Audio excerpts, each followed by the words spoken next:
Bismillahirrahmanirrahim. Dear viewers, from today I begin this lecture series on the collection and transmission history of the Quran. It is primarily based on a 15-year-long research, part of which also formed my doctoral thesis.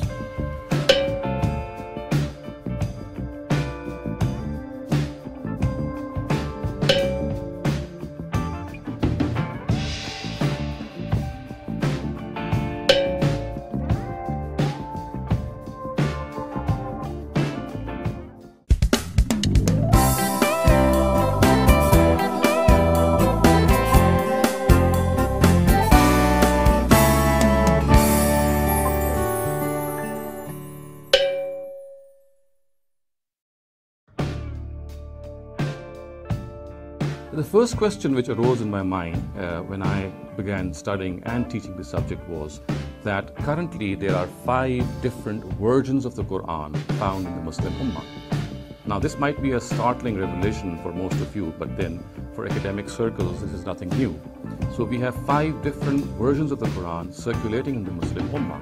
We have this famous version, or I would say the Riwayah of Hafs from Asim, which is the Quran, which is taught in most parts of the Muslim Ummah and which is known to most of us. And these Qurans, as I would point out, are actually named after a famous reciter who used to recite the Quran in a particular way. And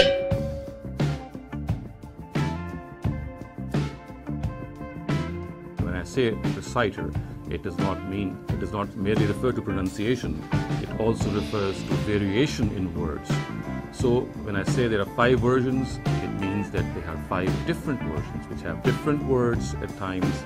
There are verbs which are different, there are nouns which are different, there's a difference between plural and singular, there's a difference between declensions or the i'rab, and then we have other differences as well. So the first of these Qurans, as I said, which circulates in most of the Muslim Ummah, is called the Riwayah of Hafs from Asim. The second of these versions is called the Riwayah of Warsh and Nafi, and this is also this Quran circulates in most parts of Morocco and Algeria, and almost all of, in fact, Morocco and Algeria read the Quran on the Riwayah of Warsh from Nafi. Warsh and Nafi, and as I previously said, Hafs and Asim, all these are reciters.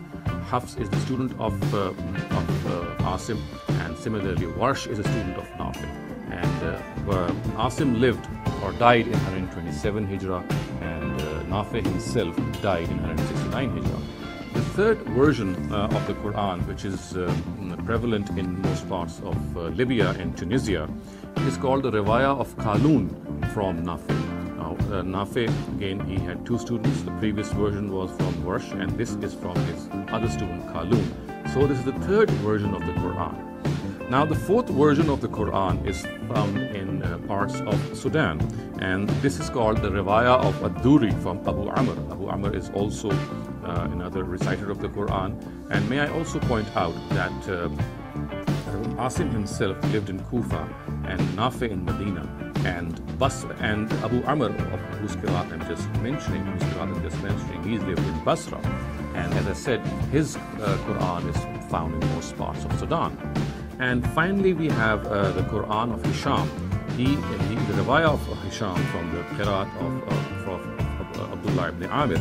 Abdullah ibn Amir was a reciter of Damascus, and he died in 118 Hijrah.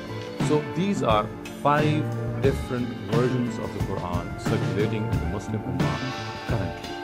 And as I said, there are differences in these versions is not just in matters of pronunciation or dialect or accent, but it also relates to differences in word patterns, differences in nouns, different in a singular or plural noun, and similarly in declensions of i'rab. And then there are differences in particles also. For example, at places we'll have waw or a fa in the difference of opinion. And just to give you an example, that differences which are found in these various versions. So, for example, if I categorize these differences, although these categories which I have made are not exhaustive, but some of the categories which can give you some idea of these differences is that in one version we find the words, as you can see being displayed on your screen, فَإِنَّ اللَّهَ هُوَ الْغَنِيُّ الْحَمِيدُ, and in the other version we'll find فَإِنَّ اللَّهَ الْغَنِيُّ الْحَمِيدُ. So we find the word huwa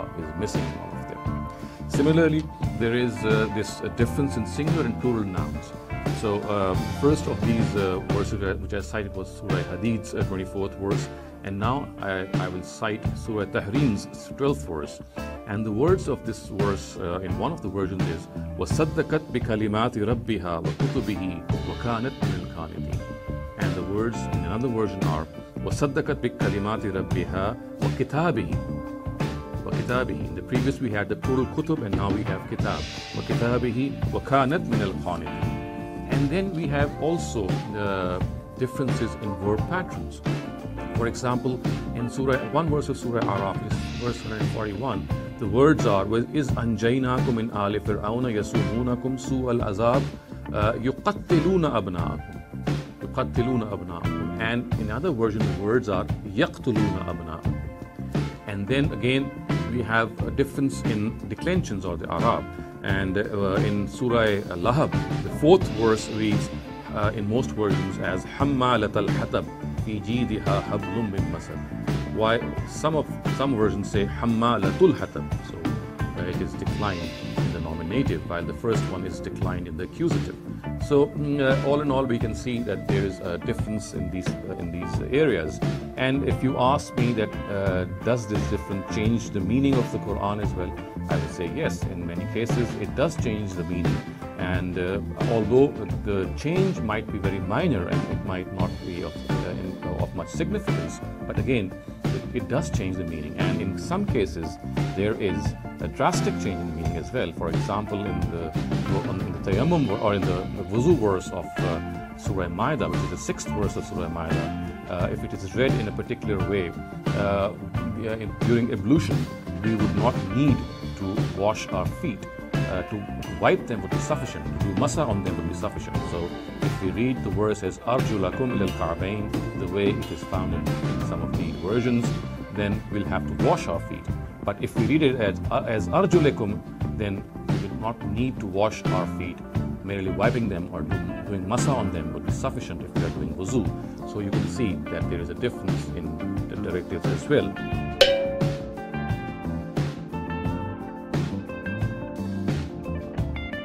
Now the question which now arises is that if there are 5 versions of the Quran circulating in this Muslim Ummah, then which one is the correct one?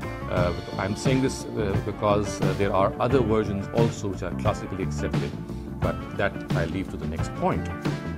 There are multiple readings of the Quran. The Quran can be read in various ways, in multiple ways. And why? Because our scholars say that these multiple ways have been sanctioned by the Prophet. But when they say this, they do not cite any criteria from the Prophet. But what they do is they cite their own criteria in this regard, and they say that if any reading of the Quran, any recital of the Quran is sanctioned by 3 criteria, then it can be accepted as a verse of the Quran. That particular recital will be a verse of the Quran. And these 3 criteria are very, very famous, and any person who has even a slight knowledge of the Qiraat science, he knows that a Qiraat or a reading should be in accordance with the rules of the Arabic grammar, and then it should be reliably traced back to the Prophet Muhammad sallallahu alaihi wasallam. And the 3rd criteria is that it should be in accordance with any of the Usmanic copies. So any reading, any recital which is in consonance with these 3 criteria is regarded as acceptable. And may I show you, viewers, that if I show you this Quran before me and I open up any page of the Quran, you will find on its sides other variant readings of a particular verse which is mentioned in the main text are mentioned in the margins, and you can see that there's hardly a page in this whole corpus of the Quran which is devoid of any variation in this reading. And this variation in reading, again, as I said, is basically acceptable to all our scholars if these readings conform to these standards which I have just narrated before you. And And viewers, also interesting is the fact that these readings, as I said, at times they do not have a very significant change in the meaning, but at many a time we have significant changes in the meaning as well. Because when words change, when we find that there is a difference in declensions, in verb patterns, in nouns, the meaning obviously changes. And just to quote a very glaring example, in again the same verse, Surah Al-Ma'ida's 6th verse, we find that in the case of dry ablution or tayammum, now one verse has the words "Aw lamastumun nisa," or I would say most versions, which means that if men have had intercourse with their wives, and they do not find water for ablution, then they can do tayammum. However, in one of the other versions, which is one of the other recitals, which is attributed to Hamza, a famous reciter of Kufa, the words are lamastumun nisa, which means that this is only allowed if a husband has kissed or touched his wife, and then he finds no water, and then he can do dry ablution. So in lamastumun nisa, the version which says lamastumun nisa, it would mean that dry ablution is allowed in the case of sexual intercourse between a husband and wife. But in the case, if the verse is read as lamastumun nisa, that is without an alif, it would mean that it is only allowed if they have kissed or touched each other. So you can see that merely this variation produces a difference in characters as well.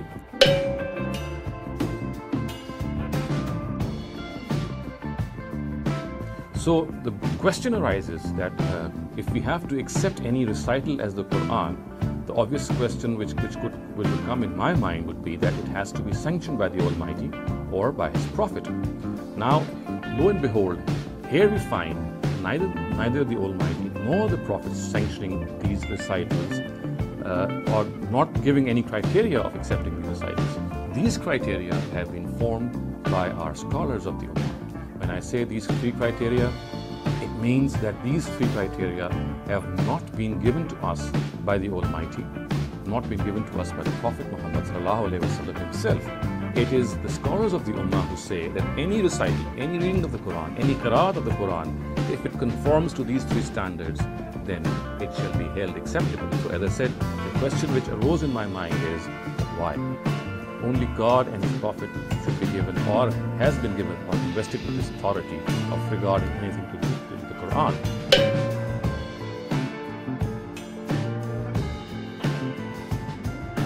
So how can we regard something which a scholar of the Quran, who is perhaps 100 or 200 years, who lives 100 or 200 years after the revelation of the Quran, who has given him the authority to decide what the Quran is and what it is not?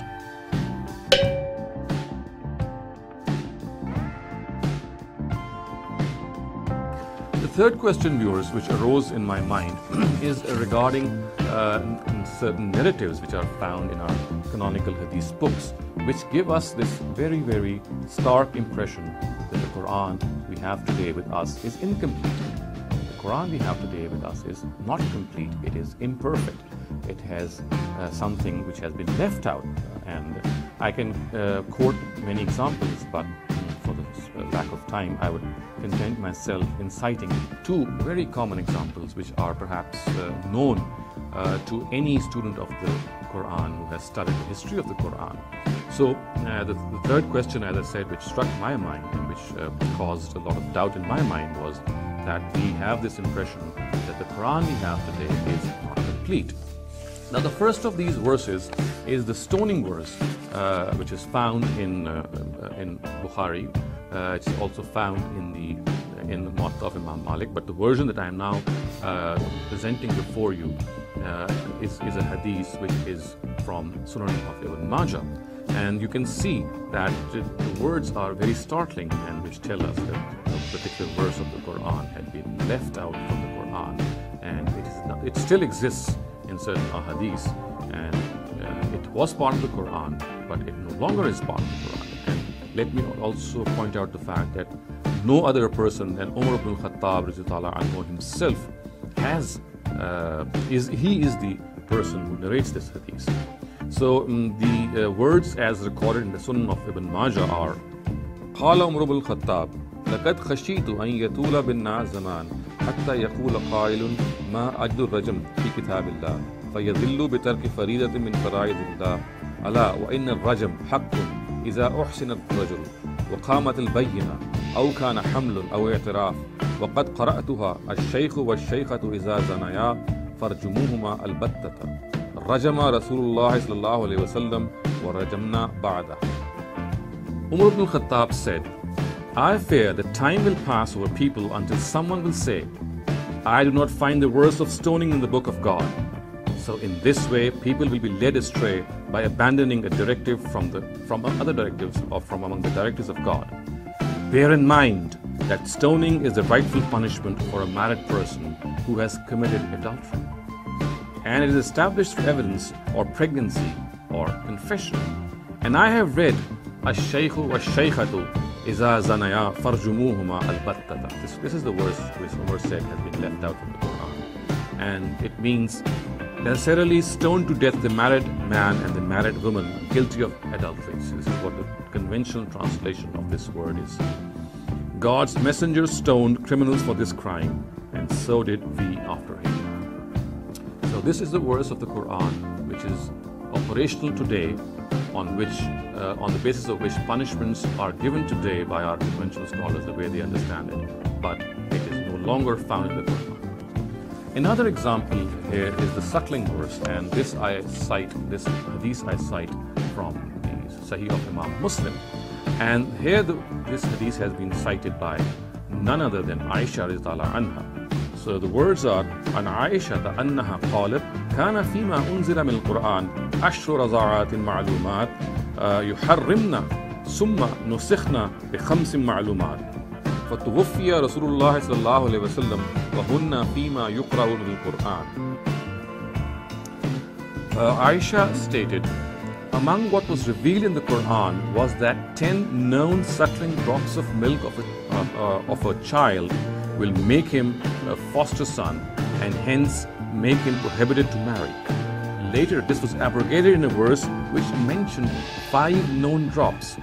God's messenger died, and the verse which mentioned these 5 drops was among what was being read from the Quran. So Aisha radhiyallahu anha is supposedly saying that what makes a person as a foster son or a foster child is the suckling verse which says that 10 drops of milk when they are drunk by a child and he becomes a foster child. And she says that this was abrogated by another verse in which instead of 10 drops it was mentioned that 5 drops of milk are sufficient to make a child as a foster child.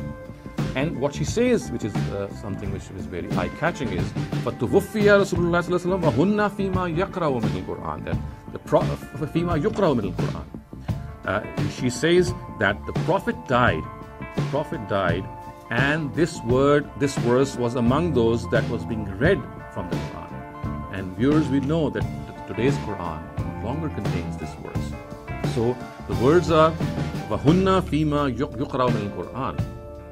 These verses from among the Quran were from among the Quran when the Prophet died, and we obviously, as I said, these no longer exist. So these two are very prominent and glaring examples which testify to the fact that the Quran we have today, if we go by these narratives, is incomplete.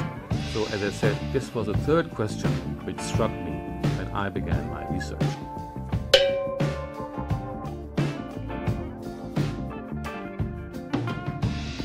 The fourth question which confronted me in this regard was that as I read through various research manuals and histories of the Quran, I found, and obviously this is something which is of established nature, that the Quran we have today has scribal errors, scriptural errors in the script, and we find that these are numerous. Thus, for example, we have extra vowels mentioned in various places which are regarded as redundant. They are written, but they are regarded as redundant by the oral tradition. We have extra alifs, we have extra ya's, and we have extra vowels. And just to give you a few examples as they are being displayed before you on the screen, this is verse of Surah An-Naml has extra alif contained in it. The words are لَأُعَذِّبَنَّهُ عَذَابًا شَدِيدًا أَوْ لَأَذْبَحَنَّهُ. As you can see, the underlined word the alif which actually succeeds the other alif is an extra alif, because the word is لَأَصْبَحَنَّهُ.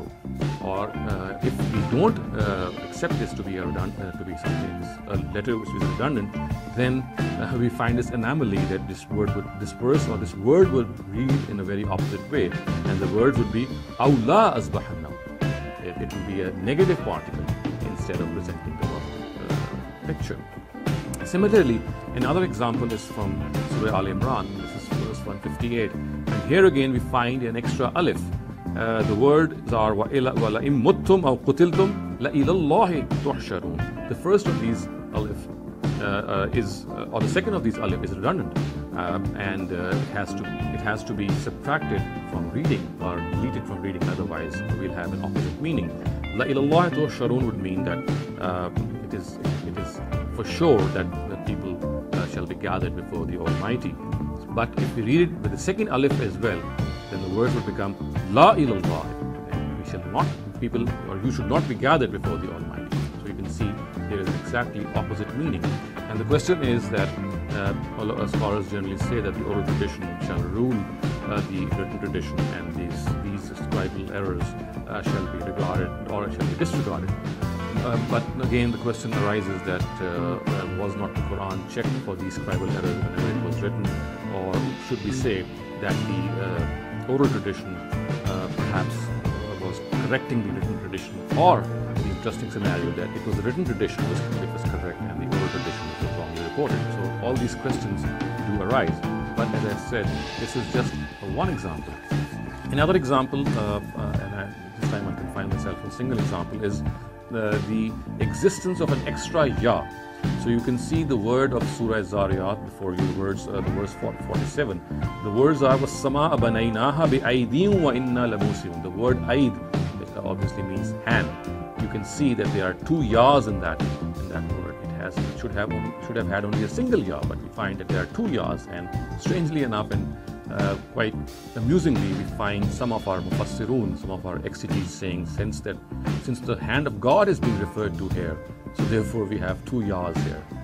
Obviously, this is something of more of an amusement than anything which can be nearer to reality.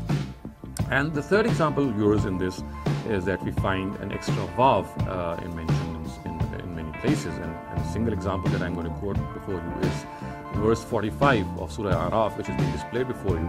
As you can see, the words are Sa'urikum daral fasiqin, and the vav here after in Sa'urikum is redundant, has no basis, it is just there and it has no function. So you can see, viewers, that these are just a few examples which I have given. Other than these examples, there are numerous examples in which you can see these scribal errors in which an extra ba or extra ya or an extra alif is found in these versions of the Quran. And it is not just the Quran that we have today. Even the earliest versions of the Quran have these scribal errors. So the question obviously which arises in our mind is that why does the Quran have these scribal errors?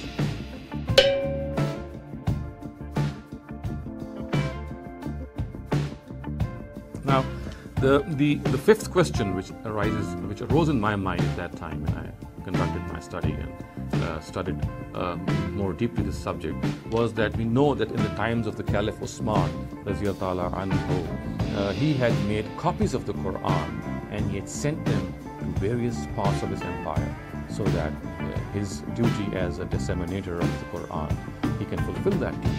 Now, I was struck by this question because our source books say, most of them say, almost all of them say, that these versions or these copies of the Quran which Usman made in his times were different from each other. Now, the story goes, or the traditional account says, that Abu Bakr anhu had collected the Quran in his time in a single volume, and Umar and Usman anhu in his times, he summoned that copy and then he made further copies from that copy.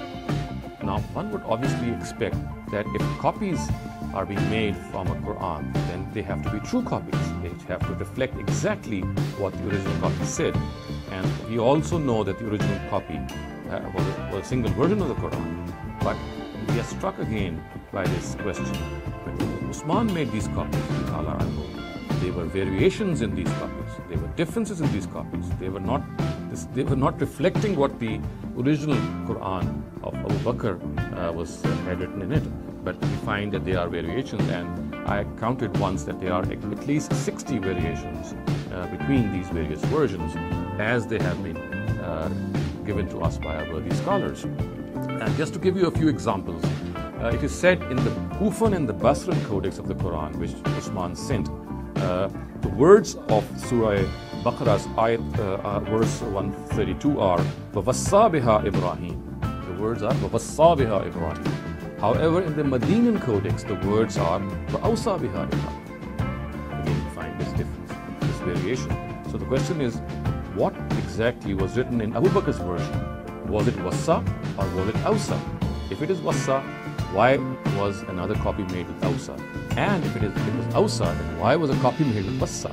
And obviously, viewers, we could not have seen both these words written on that Quran, because we find that Abu Bakr's version was of basically a single Quran, or a single version of the Quran. Similarly, viewers, in the Medinan and the Basran codex, the words were وَوَصَّيْنَا الْإِنسَانَ بِوَالِدَيْهِ حُسْنًا. However, in the Kufan codex, which Usman sent to Kufa, the words were وَوَصَّيْنَا الْإِنسَانَ بِوَالِدَيْهِ إِحْسَانًا. So in the Basran and the Medinan codex, the words were Husna. The last word was Husna, and in the Kufan codex, it was Ihsana. And again, another example, in the Iraqi codex, the words were هُوَ الَّذِي يُسَيِّرُكُمْ فِي الْبَرِّ وَالْبَحْرِ. But in the Syrian codex, the words are هُوَ الَّذِي يُنْشِرُكُمْ فِي الْبَرِّ وَالْبَحْرِ. So we have a difference of words. In the Iraqi codex, the words were يُسَيِّرُكُمْ, and in the Syrian codex, the words are يُنْشِرُكُمْ. So this was the fifth question which confounded me, that why were copies of the Quran in the times of Usman different from one another, and he even sanctioned them.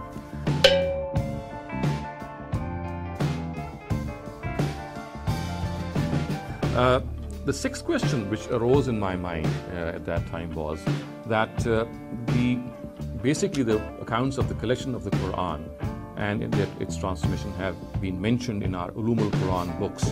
And these Ulum al-Quran books obviously reflect our history.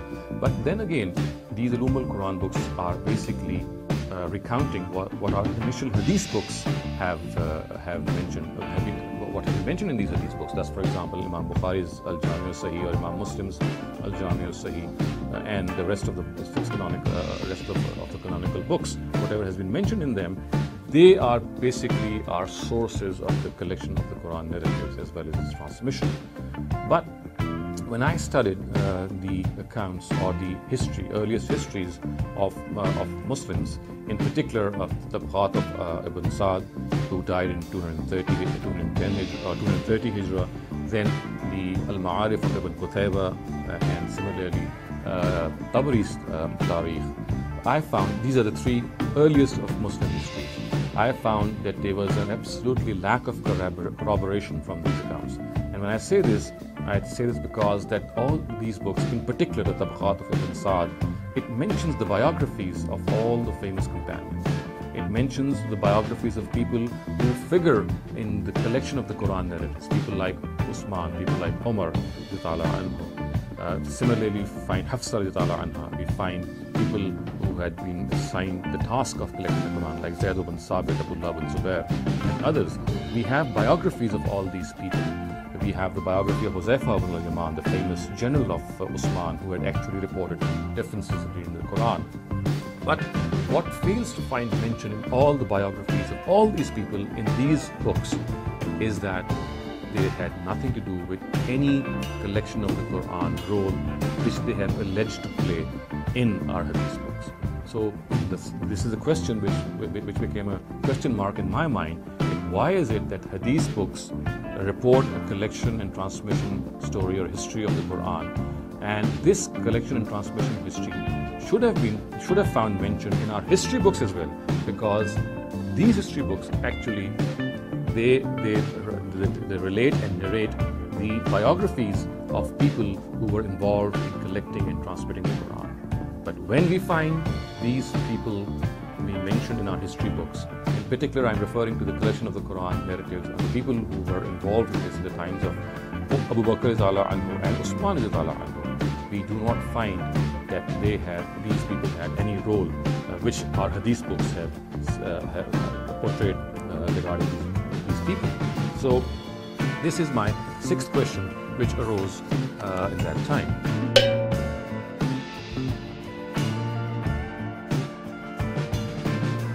The seventh question which arose in my mind was that the chains of narration of these collection of the Quran narratives are extremely weak, and they, more often than not, in most cases, they hinge on a single narrator, a single person from whom it is disseminated. In the first couple of tiers, it is narrated by single people. Now, it is a very common established norm of historical criticism that when things of all-pervasive nature are mentioned by a few individuals, then they come to question. When the nature of something is such that it has to be transmitted, or it should have been transmitted by many people, but we find just a single person narrating it, and after him a single person narrating it as well, then it comes to question, did this event actually take place or not? Because if it had taken place, there would have been multiple people reporting the same version, the same event. Whereas in most cases, as I shall point out in my later lectures and talks, that they all hinge upon people, single people and single strands who report these narratives. So it is this weak nature of this transmission that struck me when I was doing my research.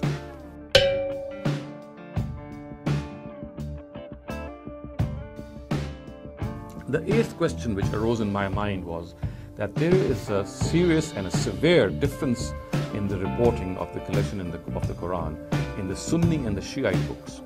We have absolutely different Sunni and Shiite accounts of the collection of the Quran. Sunni accounts regarding the collection of the Quran have a different version of this collection, and the Shiite accounts, which are primarily based on the Kitab of Saleem ibn Qais, Tabrasi's al-Ihtijaj, and Ali ibn Ibrahim al-Qummi's Tafsir al-Qummi. The way these books describe the collection of the Quran, and obviously they point out that it was Ali anhu who was the first person who had collected the Quran, and he brought it over to the Sahaba, the companions who were gathered at the Saqifa of Bani Sa'ida, busy in electing the next caliph or the successor of the Prophet. When he had come over to them and presented the Quran, which was with him, and he had said that it was given to him by the Prophet, and he had collected it, and he has brought this before them. But it was not accepted by the companions, as the Shiite sources say. And the Sunni sources, on the other hand, present a very incomplete picture, and they reject this, or they have a different version of how Ali was involved in this collection of the Quran. And according to them, it was Abu Bakr anhu who, after the death or demise of the Prophet, when there was a battle of Yamama going on between Musaylama ibn Kazzab, and a number of reciters of the Quran had died, did he embark upon the first collection of the Quran, as he was advised by Umar. So we find two conflicting versions in two of the mainstream sects of Muslims.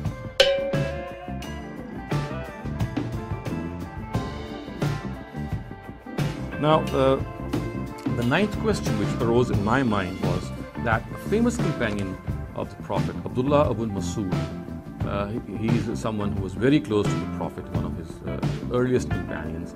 Now, he is a person from whom you could least expect what I'm going to just narrate before you. He said that the Mu'awwizatayn, or the last two surahs of the Quran, Surah Falaq and Surah Nas, they do not belong to the Quran. It was his view that these two surahs were not part of the Quran.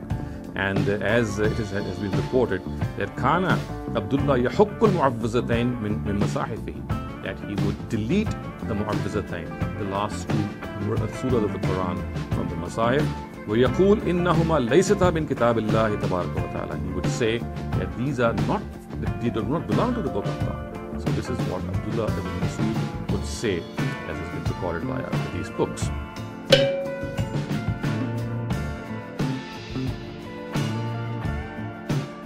Now, The 10th question which arose in my mind was regarding the arrangement of the surahs in the companion codices. Now, as you can see, the order of the Quranic surahs in Abdullah ibn Mas'ud's codex and of Ubay ibn Ka'b's codex is being displayed before you.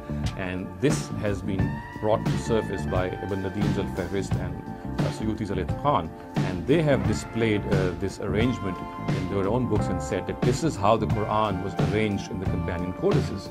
Again, this question struck me that if the Quran had a different arrangement and different companions, and the Quran of Usman again had a different arrangement, then which is the correct arrangement? Why should we give up the arrangement of the other Sahaba and we stick to the arrangement which is found in the codex of Usman? So the numbers that you see, viewers, being displayed before you are the numbers which are found, are the number of the surahs.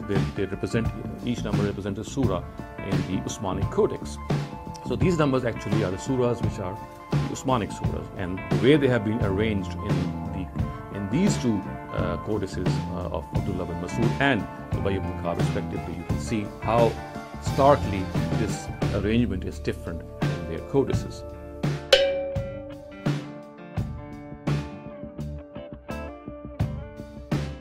Now, the 11th question which struck my mind is that the orthography of the Quran, or the orthographic history of the Quran, in which vowel sounds and diacritics were inserted and the way it has been mentioned, it actually belies common sense. And the history which is generally recorded in various orthography books is that the vowel sounds were first of all, it is said that the text written, the earliest text, was devoid of vowel sounds and was also devoid of diacritics. Thus, and that would mean that the way a word should be pronounced and the way a word actually is, similar words which differ with each other by virtue of diacritics, this would not be available, would not be apparent in that skeletal text. It is said that the vowel sounds were inserted first, and then later on, in the times of Hajjaj ibn Yusuf, the diacritics were inserted. So Abul Aswad al-Duwali is the person who first inserted the vowel sounds, and later on, about 2 or 3 decades later, Hajjaj ibn Yusuf in his time summoned some of the other people who actually then inserted diacritics. Now, the common sense question which came to my mind is that should it not have been the reverse? Because diacritical marks, or the nuqat, they are an inseparable part of the letter. If at all any insertion had to be made, it should have been the diacritics which should have come first, and then later on these vowels should have come. Because merely inserting the vowels and not being able to differentiate between a ra and a za, and a ta and a za, and a sin and a sheen, or a sa and a sha, what good would have been vowel sounds? What good have been the Arab if, in the absence of these diacritics, the Quran could still be read in various ways? So, in my mind, the history of history of the orthography of the Quran, the script of the Quran, presented a very, very strange question. To me, the diacritics should have been inserted first, and then these vowel sounds should have been inserted, if at all the story, the way it has been narrated in our books, is true. So this is what the question that struck my mind, and which formed the 11th question.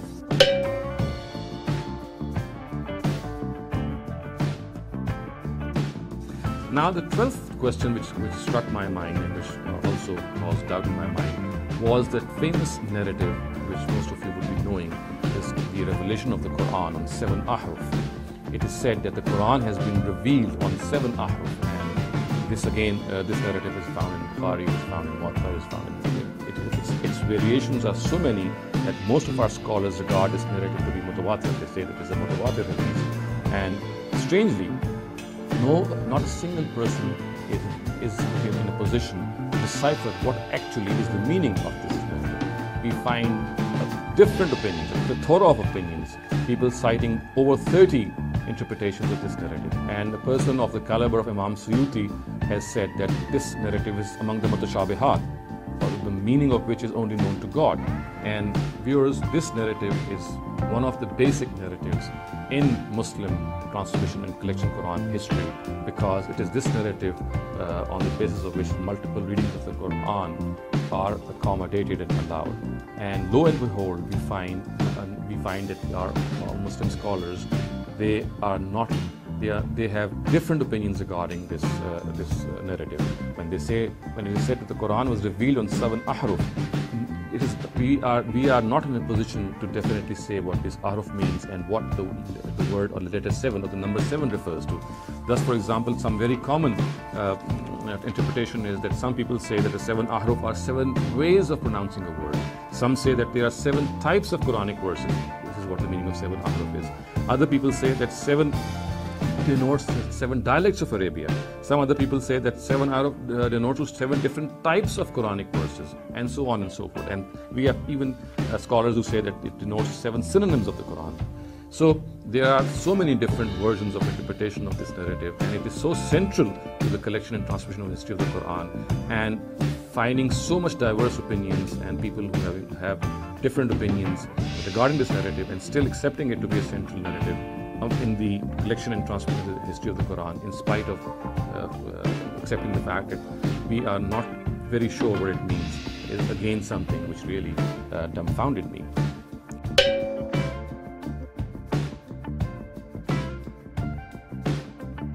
Finally, viewers, my 13th question, and I would say that these are some of the questions which I am citing before you. There are several others as well which came to my mind, but these are some of the ones which I would present before you. So the final question which came to my mind was that we are generally introduced and told that the Quran was transmitted in such a manner that there were thousands of memorizers of the Quran. There were heaps, and there were such a large number of people who had memorized the Quran partially and completely, and then these memorizers had transmitted this memorized Quran to the next generation, and so on and so forth.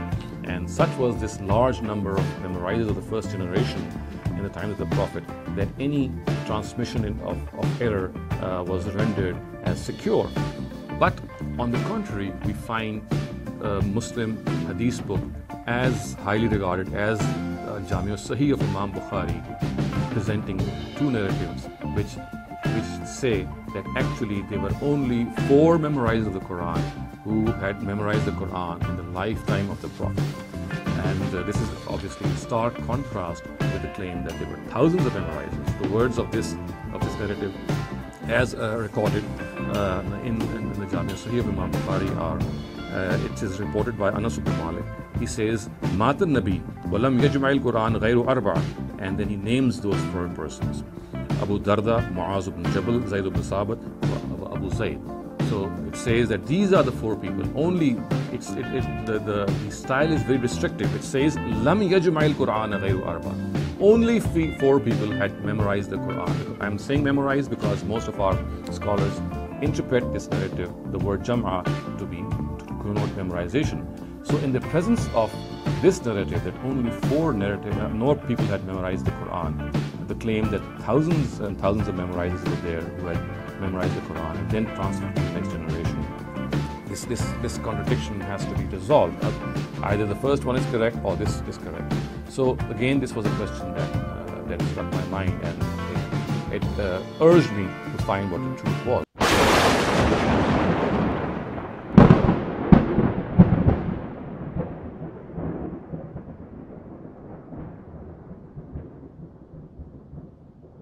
The Quran we have today with us is not complete, it is imperfect.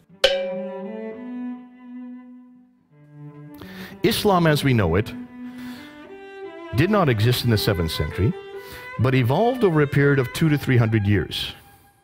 The Quran probably was not revealed to one man in a 22-year period, like the classical count says, but likely evolved over a period of 50 to 100 years. The conclusion they're coming to is the history of Islam, at least from the time of the Caliph Abdul Malik and before, is a later fabrication. The Quran is a man-made book that has a lot of changes, that it went through a process of early editing and redactions that continued for a while. We're not talking a couple of years, we're talking hundreds of years, and that more and more discoveries are supporting this particular theory now.